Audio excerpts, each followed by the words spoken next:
Dalam 2 minggu terakhir, IHSG terjun sampai 6 hari berturut-turut. Dari angka tertingginya di 7.900-an, saat ini posisinya udah balik di bawah 7.000 lagi. Tentunya hal ini banyak membuat investor panik dan floating loss ya. Padahal kalau kita lihat data historis, dalam waktu 20 tahun terakhir IHSG kita hanya pernah 1 kali nih mencatatkan return negatif di bulan Desember, yaitu di tahun 2022 aja. Nah, apa sih yang sebenarnya lagi terjadi? Dan tentunya yang paling penting, apa nih yang harus investor lakukan? Perlukah kita panik? Kita akan bahas semuanya di video kali ini. Yuk tonton video ini terus sampai selesai.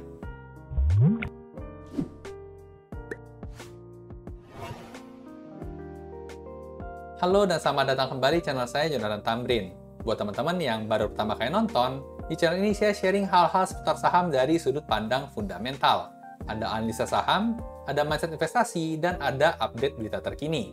Jadi buat teman-teman investor, boleh banget nih, diklik tombol subscribe dan nyalakan lonceng notifikasinya biar nggak ketinggalan update-update video berikutnya. Pertama-tama kita bahas dulu apa sih yang sebenarnya sedang terjadi di IHSG kita belakangan ini. Jawaban sangat sederhananya, ya tentu karena banyakan yang jual daripada yang beli, makanya turun. Tapi bukan itu ya yang mau kita bahas. Kita mau informasi yang lebih dalam lagi. Secara sentimen, sebenarnya bisa kita bagi jadi dua nih. Ada sentimen global, ada sentimen domestik. Kita masuk ke sentimen global dulu ya. Yang pertama yaitu terpilihnya Donald Trump nih sebagai Presiden Amerika Serikat. Hal ini berpotensi menghadirkan kembali kebijakan proteksionisme perdagangan internasional yang bisa berdampak pada ekonomi Indonesia. Nah, Donald Trump sendiri akan mengusulkan tarif menyeluruh sebesar 10-20% ya buat semua barang yang diimpor ke Amerika Serikat. Dan tarif khusus hingga 60% pada produk-produk China. Nah, seperti yang kita tahu ya, AS ini memang lagi bersih tegang sama China soal perang dagang.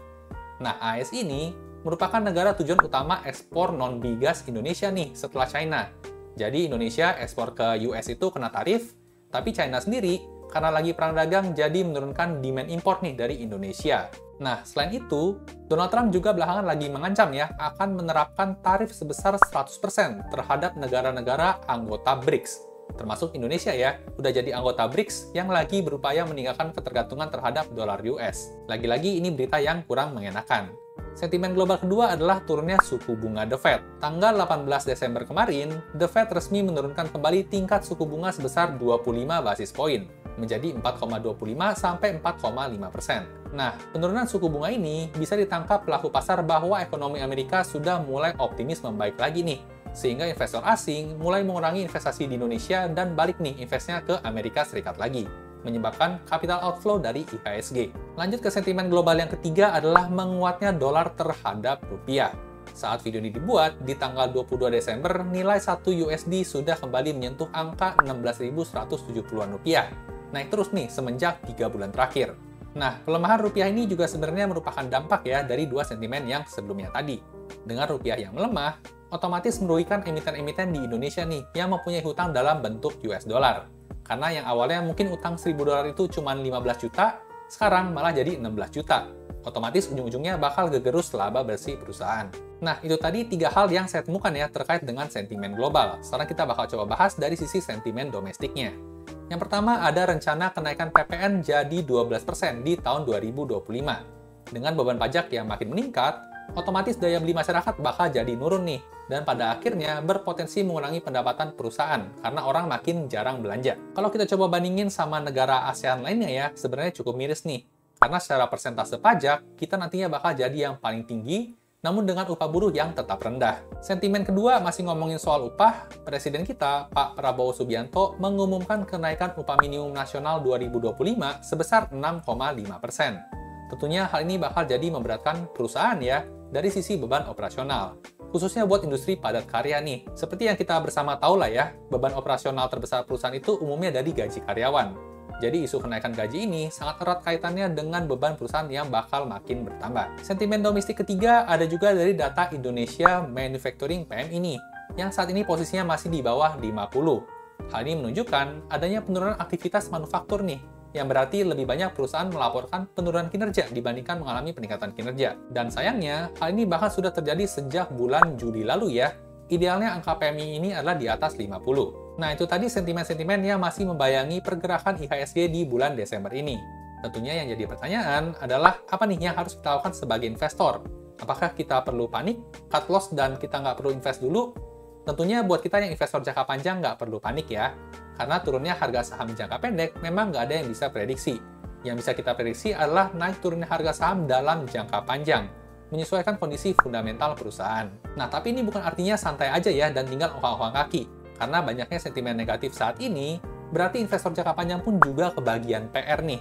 Apa aja PR-nya? PR yang pertama, kita perlu evaluasi lagi nih saham-saham pilihan di portofolio kita. Apakah saham yang dipegang masih mencetak kenaikan kinerja? Gimana nih dengan rasio hutang dan valuasinya? Apakah masih terkontrol dan semakin undervalue? Kalau semua jawabannya masih positif ya, berarti kita sama sekali nggak perlu panik. Yang bahaya adalah kalau semua jawabannya negatif nih. Mungkin kalian bisa consider buat di cut loss aja sahamnya. Just info, buat teman-teman yang nggak punya waktu buat analisa laporan keuangan satu-satu, saya punya tools analisa fundamental saham cepat satu kali klik, namanya RDFA. Selalu saya pakai juga ya di video-video analisa saham saya sebelumnya. Buat yang tertarik, ada free sampelnya ya, langsung cek kolom deskripsi aja di bawah. Lanjut kita ngomongin PR yang kedua, kita bisa manfaatin momentum turun ini buat beli saham bagus di harga bawah. Peluang besar di saham itu cuman muncul pas lagi harga-harga saham pada turun, kayak waktu pandemi COVID tahun 2020 kemarin.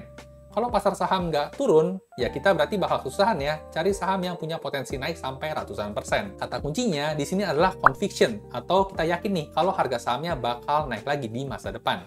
Gimana cara ningkatin conviction-nya? Ya dengan cara analisa mendalam. Jadi kita tahu apa yang kita beli. Buat teman-teman yang tertarik, gimana caranya analisa saham mendalam seperti yang saya lakukan, kalian boleh cobain Value Investing Crash Course ya. Di sana saya bongkar semua cara saya menganalisa saham. Bisa juga langsung cek kolom deskripsi di bawah. Lanjut ke PR yang ketiga, hindari keputusan berdasarkan emosional. Investasi saham itu pakai duit ya, jadi udah seharusnya keputusan yang diambil adalah dengan cara yang rasional. Kalau harga sahamnya turun, itu nggak selalu artinya kita salah investasi. Toh kalau memang sahamnya bagus, buktinya para pengendali juga nggak ada yang sampai jual sahamnya kan? Karena mereka tahu barang apa yang mereka punya. Dan malah bakal lebih sering kita denger nih mereka buyback saham di harga bawah lagi. Lanjut ke PR-nya yang keempat, kita inget-inget lagi ya, tujuan kita investasi itu apa? Kalau tujuan investasi kita memang buat jangka panjang, 3-5 tahun ke depan, menurut saya sih sangat nggak masalah naik turunnya harga saham dalam jangka pendek. Apalagi kalau saham yang dipegang memang rutin bagi dividen nih. Semakin turun harga sahamnya, semakin tinggi dividen yield yang bakal kita terima kalau rutin terus cicil averaging down. Lanjut ke PR investor yang terakhir, kita bisa consider buat diversifikasi dan rebalancing portofolio nih. Kalau saat ini kita lihat ya, aliran uang lagi lari ke Amerika Serikat, sangat boleh banget buat kita coba lirik saham-saham Amerika juga.